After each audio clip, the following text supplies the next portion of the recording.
This episode of the Skift podcast features a discussion from a recent online Skift event. To join us and learn more about future Skift events, visit live.skift.com. Please welcome Chairman and CEO for Accor, Sebastien Bazin, in conversation with Skift hospitality reporter Cameron Spearman.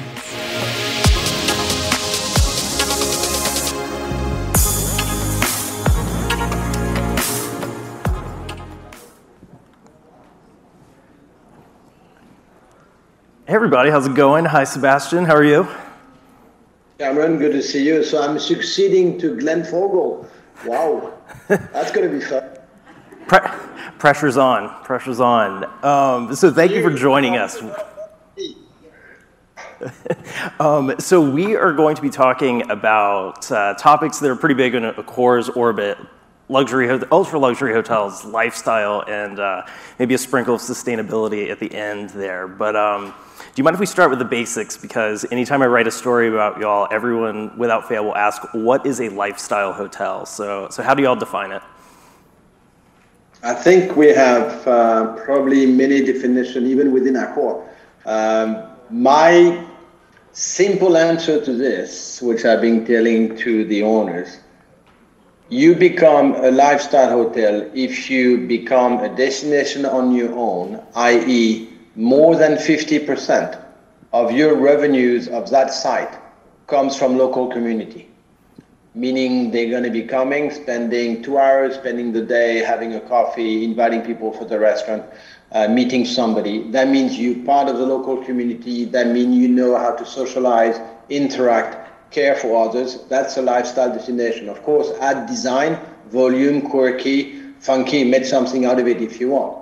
But this is a bit different from what has been done for the last 50 years, where before, less than 20% of all the hotels on this planet have revenues from local communities, and we know why. So it's time to shift your mindset and finally cater for the guy who lives next door. That's a lifestyle hotel. So last year... And it could be a segment. I don't want anybody to tell me lifestyle is only for $150, couple $100 a night. That's not true. You can have a very nice lifestyle hotel at $30 or $60 a night. But that guy's going to be coming in from next door. He's not going to be sleeping over. So is this like a concept that's maybe even bleeding into some of your brands that aren't traditionally considered a lifestyle hotel? I think some of the legacy brands of Accor should have a lifestyle component. They should now rethink their own offer. They have to probably reshuffle the space, reinvent the F&B menu. And again, they should also cater for the local guys. It's probably going to be more difficult because you haven't thought about it from scratch. But of course they can do it. And I hope they will succeed. And I'm pushing to get all the best practices from the 21C Mama Shelter, Hoxton of the world, Mama Shelter, to make sure that what we know works could be incorporated into an Ibis Novotel Mercure. Why not? Great. Last year, Accor had a pretty significant corporate restructuring where ultra-luxury lifestyle and lifestyle hotels became kind of their own independent divisions. On your earnings calls, you talk about how sort of the relationship with those owners is a little bit different. They want a little bit more attention. But as far as Accor's future, I mean, should we also view this as those are the two segments where you expect to see the most growth coming for the next couple of years? Well, you know, Cameron, I've been at the helm of this company for the last 8 years, and I've been trying to wake up a sleeping giant, which Accor has been for a number of years. So, and I decided 8 years ago to go asset light, and it took me 5 years of pain, and we finally done it, thank God, on December 19th. That was right on time, pre-pandemic, and then decided that we should be moving away from Europe, which was 80% of Accor 8 years ago. Now it's 42%, and moving away from eco mid-scale to go into upper upscale lifestyle luxury, which is today 60% of any new sightings comes from brands we did not have 5 years ago. But it's when I say this, I still grow and I pay a lot of attention to the legacy brands, the eco mid-scale, because this is my engine. When I go to emerging countries, whether it is in South America or Southeast Asia or Africa, those brands are extremely valuable because they are reassuring. We know what works. It's very good return for the investor. So the The more developed is the country, then you could be audacious and daring going to lifestyle. But it's not one against the other. The good news about today, there is no empty hole that I want to fill. I knew exactly what I wanted to build. Now the job is not entirely done, otherwise I'd be bored. But it's close enough to have the perfect the perfect portfolio, the perfect brand segment, and the perfect geography. I wish I can be much bigger in America. We tried and we failed. That was proud to me. So that's a real fact. I want to walk down memory lane a little bit to last year at Skift Global Forum. You mentioned to one of my colleagues that 90% of revenue came from just 10 brands. Accor has 40. So I'm curious if all this growth potential in lifestyle, are we going to begin to see maybe less of a revenue concentration around those 10 brands you mentioned last year? The answer is yes. Otherwise, I'm doing a lousy job. So as of today, probably it's 80% from those same 10 brands. And let's meet again in 3 years, that 80% will be 60%. The lifestyle alone, the 13 brands we assembled together through that newly set up company called Ennismore, run out of London. Those brands represent less than 2% of my room count today. They represent 5% of my fee volume. And for the last 24 months, they represent 30% of the fee stream for the next years ahead of me, and likely probably going to go up to 40%. So de facto, and of course, we didn't have at the time Raffles, Fairmont, Orient Express, and the like. So those same 10 brands will represent probably 60 or 50% in 3 or 4 years. But keep growing. Anybody who wants to believe that I guess I'm no longer grow Ibis, Novotel, and Mercure, are severely mistaken. So I don't want to bore you with a brand bloat question, but I mean, are the brands you have today enough, or are you going to keep adding more? Any holes in the network? No, there's no holes in the network, but doesn't mean I'm going to stop, because every day I'm learning something new, and I know that I guess I'm going to respond to new needs, and the needs of tomorrow are very different from the one of. And you have to be agile, and Accor has been probably more daring than other hotel companies, and that's pretty good that way. As far as building out more, and I mean, like continuing, as you mentioned, with the Ennismore spinoff with lifestyle, I mean, like, what's the lender appetite for these types of hotels? If this is a relatively new concept, I mean, are they willing to take the risk and finance these projects? 60% of all the hotels we signed per year, which is roughly 400 to 500 hotels we sign every year, new hotel. 50% of those signings are made of existing owners' relationship. And 2/3 of my existing owners are interested to go in lifestyle. And many of them, of course, have no lifestyle hotels. So they are extremely happy that through the trusted relationship of Accor that being built over the last 20 years, we actually feed them with new lifestyle brand or new luxury brand that we never really had the capacity to offer before. So don't you worry again. You've seen it with the pricing of our friend at Soho House. You've seen it with the pricing of Four Seasons, which is probably scary if you want to actually think about it for the next 2 or 3 years. There is plenty of money in the world chasing hospitality, whether it's debt or whether it's equity. Probably more so than needed. Great. I was also going to ask, I mean, along with that lifestyle spin out with Ennismore, Accor announced plans to sponsor a corporate SPAC earlier this year. I mean, how's that going to fit into all of this? Different team. It shouldn't be a distraction. It's not a distraction. I am the non-exec chairman of that SPAC. It is run by Amir Nahai, which is the former food and beverage executive member of Accor, but he left Accor. So he's now fully dedicated to the SPAC. And Accor is a 20% shareholder in the SPAC, and we are kind of actually the GP, and all the investors are actually passive investors. And it's up to him. Amir is on the hunt. He's talking to probably a lot of actually food and beverage, wellness, tech-related players. And whenever he's ready, he's going to come back to the board with our chair, and then I'll be the devil advocate and tell him whether it's the right endeavor or the bad endeavor. The only thing which is meaningful for me, there is a space for a lot of existing independent, family-led, branded players where they could benefit of those 500 hotels we sign every year. People don't realize it, but it would be true as well for Hilton, Marriott, and all my good friends.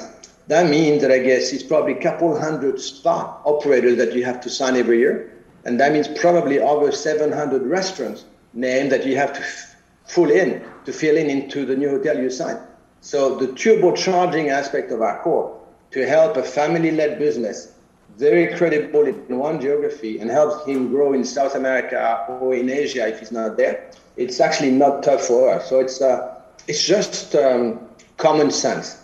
But believe me, that's not my turf until they bring me the ideas, and I'll say yes or no. Until then, he's hunting on his own, as he should. I was going to ask too, I mean, the timing of it, you do have, here in the U.S., a lot of people saying there's a SPAC bubble, it got overheated. I mean, like, how do you address those concerns, that it's become too heated of a market? It's Cameron, it's actually very easy. First, you address it before you raise the money. Because if you don't have the right pitch, don't you worry. People are no fool. They're never going to give you a dime. The only mega difference between Accor SPAC and any private equity-led SPAC, we bring a network of 5,000 hotels. We bring 11,000 restaurants, and we bring our capacity to grow. So we don't only bring money and our brain. We bring the 50 years history of a group like Accor to be able to speed and scale for any other brand which is not part of our ecosystem. That's something that many of the SPAC don't have because it's led by individuals. I'm not saying it's bad. I'm just saying we are rather different. So shifting gears a little bit, this week, Accor joined the Sustainable Hospitality Alliance. Europe is generally seen, though, as further ahead with regards to sustainability than some of your competitors in the U.S. So, I mean, how should we read this news? What are you going to be doing that you're not already doing in this realm? Well, you lost 5 years with the former government, so that's why you're late. It's been part of Accor DNA since 1978, and you know why? It's because Accor by far is the largest hotel operator in 110 countries, in thousands of different small, remote, tertiary, secondary cities. And Accor is 83% a hotel manager. So all the employees actually work for the same big entity, and 98% of Accor is authorities given in the hands of local, whether they are in Nigeria or in Sri Lanka or in Chile. So by definition, since we have been opening so many doors, we have a true responsibility for the last 30 years. And we know that, I guess, when we hire one guy from Sri Lanka, 4 guys of his family depends on us, and you'd better think ahead of how many water you're going to be consuming, how you're going to be doing the procurement, what's going to be the carbon emission, what should you be doing with human rights, how should it be a social elevator. People don't see it, but I keep saying it. We hire every year 80,000 new people, 50,000 for the newly opened hotel, 30,000, which is 10% of the turnover, which I lose every year, which is normal. So, we know quite a bit when it comes to how to be respectful of the local academy, local education, local government, local craftsmanship. This is part of our DNA for the last 40 years. We just have to be methodological. We have to explain it. We have to be not gimmicky about it. And we have to give proofs of it to tomorrow morning, the rating agency and my investors. But I'm not reinventing anything. I'm just putting things in order that people could visualize it. So no, we're not late. We've been probably 20 years in the game already, at least. But it's, which is why I'm saying it not with passion. It is adding up a lot of different pieces. Some of those are really social related, as I talked about, but it includes diversity, inclusiveness, and many other things. Some of it is biodiversity. Some of it is energy related. So you add up everything and then just make sense out of it and be proud about it. Definitely. And that comes along with financing. You're going to see Accor has been doing a lot of green financing on those premises, and Accor will continue going to those lenders with that green element, which is what people are looking for now. Do you see it getting to the point, I mean, is it going to be a massive undertaking to go retrofit older properties? Do you have to start considering things of like where you even want to locate a property if you're having this sustainability conversation? That's a very good point. We hired a former French government minister, Brune Poisson. She just joined in 4 months ago, and she already been telling me in a very blunt way. She says, Sebastien, I'm telling you, in my new job as Chief Sustainability Officer, I will probably stop you from developing virgin land in a new hotel, because this is exactly what we should not be doing. Is it going to be decreasing my level of openings? I doubt it. But is she right in advocating this? Of course she is. So it is certainly today, even though we've done it the last 30 years, no question I'm putting additional pressure on my developers by telling them, don't go for volume, go for where it makes sense for the local ecosystem. And yeah, we've been probably stopping deals more so than we have done before, including myself. I was last week in the south of Europe, I won't tell you where, and I went by foot for 2.5 hours on the site. And that deal won't happen, because this is not a location in which is virgin land. We should not be sacrificing that land. Good to hear. I do want to look at what we have you for just the last couple of minutes, future outlook. In recent weeks, you have some of your US-based competitors signaling that they want to get into Europe a little bit more. How do you defend the home turf? They should. They've been crushing me in America. In China, I won't crush them because Europe is big, but I'm not going to make it easy for them, which is fine. I just let's occupy our own space. That being said, you know, Cameron, I've been spending a lot of time now over the last 8 years with whether it was formerly, of course, Arnie, and now with Chris and Tony and Mark.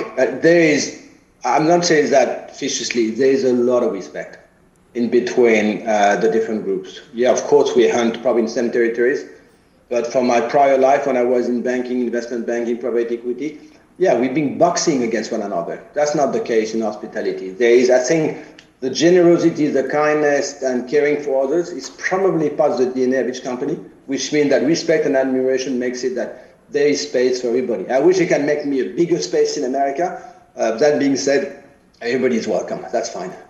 Great. Real quick, you only have a couple of seconds left. I mean, I have to ask, fall outlook into next year. I mean, Delta variant obviously is delaying the return of business travel. What's your take, and when can you see some meaningful recovery? Probably sooner than people expect. I was smiling when Glenn was referring to Greg O'Hara and the golden age that's going to come back, and Brian Chesky saying it. I think they're right. The envy for discovering the world, to socialize, to finally breathe, and to open the doors, the windows, and to go and being able to work at the same time from any places on this planet makes our industry as blessed as it was before. And you know, we know today vaccination works. And the only thing we have to be very careful about is that people have access to hospital if needed and don't die in hospital. But whether you have a severe flu for 3 days, we're going to be able to overcome this. So no, count on me. The days of tomorrow are going to be rather different, but that's going to be fun days. Wonderful. Well, Sebastien, a pleasure. Our time is up. Thanks for joining us today. Thanks, brother. That was my pleasure. Thank you.